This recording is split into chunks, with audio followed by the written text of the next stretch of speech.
Mesdames et messieurs, Monsieur Volodymyr Zelensky nous a dit hier et avant-hier, je crois bien, que ses troupes avaient réussi à stopper l'avancée spectaculaire des Russes au niveau de Kharkiv et dans d'autres localités. Mais ce qui vient d'être révélé aujourd'hui par la défense russe et reconnu même par un certain nombre de gouverneurs au niveau même de la région de Kharkiv vient démentir, démolir la version de Volodymyr Zelensky. C'est même les Ouïzas qui reconnaissent l'avancée spectaculaire des Russes et les gains territoriaux que la Russie est en train d'effectuer sous leur nez. Mesdames et messieurs, la Russie nous parle de 12 villages conquis. 12! Chères dames, chers messieurs, chères demoiselles. Ah oui, ça chauffe. Partagez la vidéo dans tous les groupes possibles. Abonnez-vous sur cette page et activez la cloche de notification pour ne plus rater mes vidéos. Je vous ai dit que l'objectif, c'est le 1 million d'abonnés, afin de toucher le maximum de personnes. Mon devoir est de vous informer, et le vôtre certainement, c'est de partager les émissions sur vos différents profils, sur vos différentes pages. Mesdames et messieurs, nous allons voir directement de quoi il s'agit, chères dames, chers messieurs, chères demoiselles. Incroyable. Les forces russes ont progressé sur leur deuxième axe d'assaut dans la région du nord-est de l'Ukraine. Oui, elles visent désormais le village de Loukiansky pour ouvrir la voie vers Lipsy, autre localité sur la route de Kharkiv. Les hostilités continuent à Loukiansky. Oui, il y a une avancée et l'ennemi dans cette localité. Il y a une avancée de l'ennemi dans cette localité. Mais nos soldats essayent encore de la tenir, a dit le gouverneur de la région de Kharkiv. Oui, il y a une avancée de l'ennemi dans cette localité. Nos soldats essayent. Le gouverneur n'a pas dit. Le gouverneur n'est pas affirmatif comme Volodymyr Zelensky. Le gouverneur dit ils essayent. Essaye ne veut pas dire ils ont stoppé les forces russes. Il dit nos soldats essayent de les tenir, de les contenir.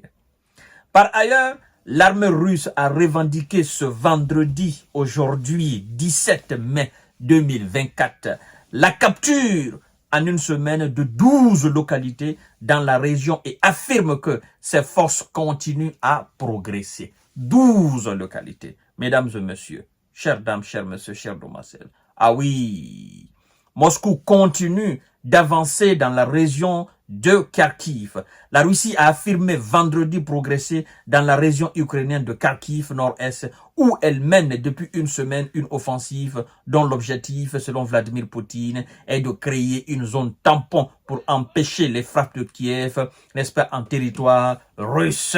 Chères dames, chers messieurs, chères demoiselles, en une semaine, les unités du groupe Nord ont libéré 12 localités de la région de Kharkiv et continuent d'avancer en profondeur dans les défenses de l'ennemi, a indiqué dans un communiqué le ministère russe de la Défense. 12 localités et continuent dans la profondeur, dans les défenses ennemies.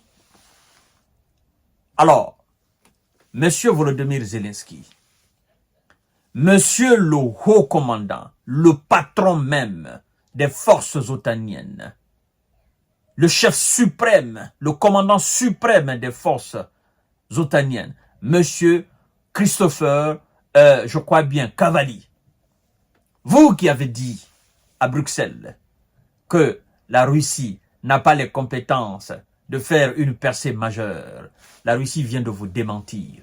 Et le monde reconnaît cette percée. Même les États-Unis reconnaissent cette percée. Les États-Unis eux-mêmes reconnaissent, n'est-ce pas, l'avancée spectaculaire de Russes. Monsieur Zelensky, je vous ai dit, à chaque fois que vous faites des déclarations contraires à la réalité du terrain, c'est la réalité qui va vous rattraper toujours.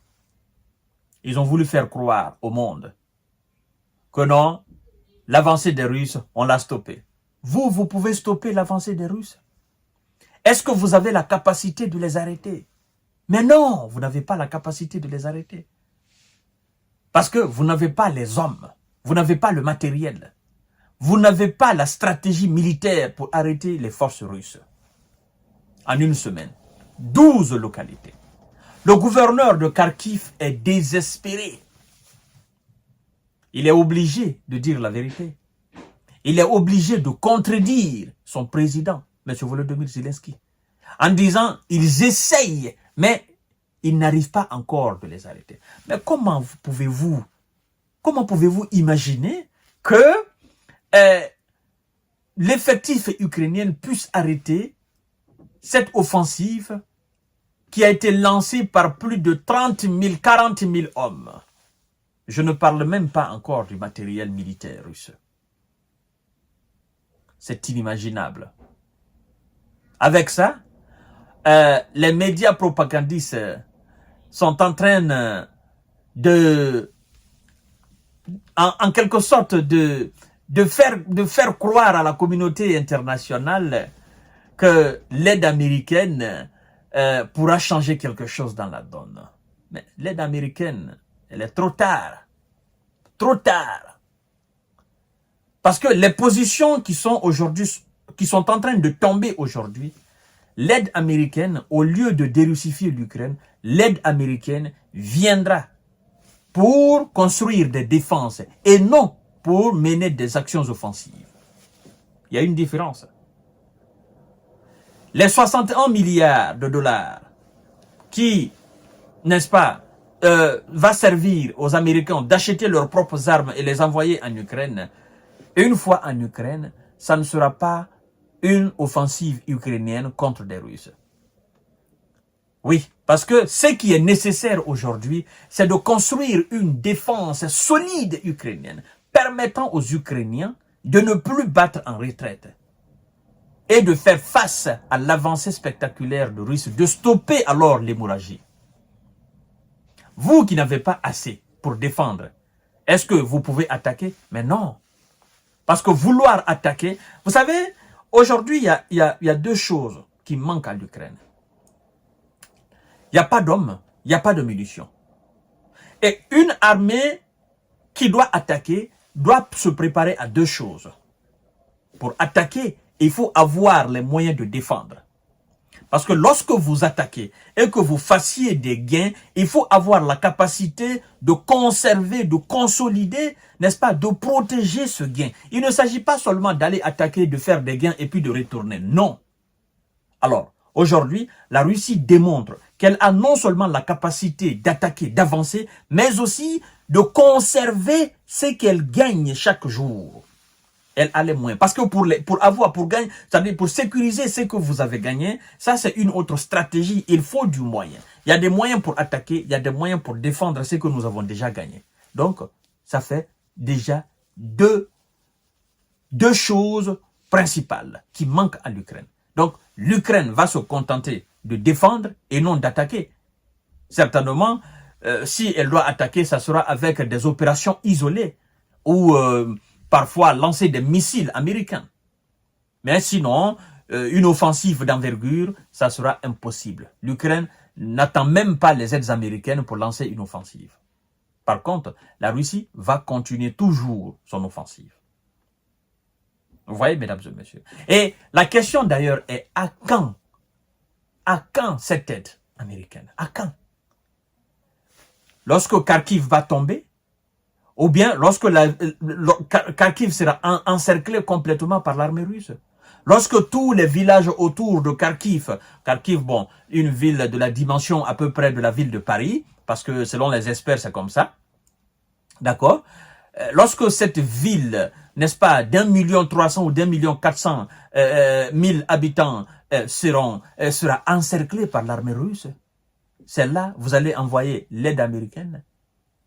Je reviens toujours à la déclaration du Premier ministre polonais qui dit que mieux vaut tard que trop tard. Il dit, j'espère qu'il n'est pas trop tard pour l'Ukraine. Et finalement, monsieur le Premier ministre polonais, il a raison. Il est trop tard pour l'Ukraine. Trop tard. Et ça continue encore d'être trop tard. Parce que chaque jour qui passe, sans que les Ukrainiens n'entrent en possession de cette aide américaine, ben, ça continue d'être trop tard. Vous comprenez? Alors, M. Volodymyr Zelensky, voilà un peu ce qui se passe sur le terrain. La Russie, 12 localités, continue d'avancer et vos hommes sont en train de replier. Ils disent repli stratégique. Moi, je dirais tout simplement repli de faiblesse, repli de défaite, repli de peur de la puissance de feu qui s'approche d'eux. C'est de ça qu'il s'agit. Mesdames et messieurs, voici ce qui se passe ce vendredi.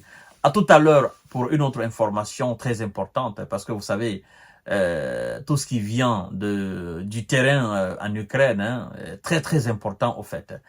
Il s'agit cette fois-ci d'une accusation de l'Ukraine contre la Russie et nous allons voir tout à l'heure dans l'émission qui vient là. Donc vous partagez cette émission dans tous les groupes possibles, vous abonnez sur cette page et vous activez la cloche de notification. Vous vous abonnez aussi sur ma chaîne YouTube, c'est Kanté J Visionnaire, Fama, le vrai. Merci beaucoup et bonne soirée à vous.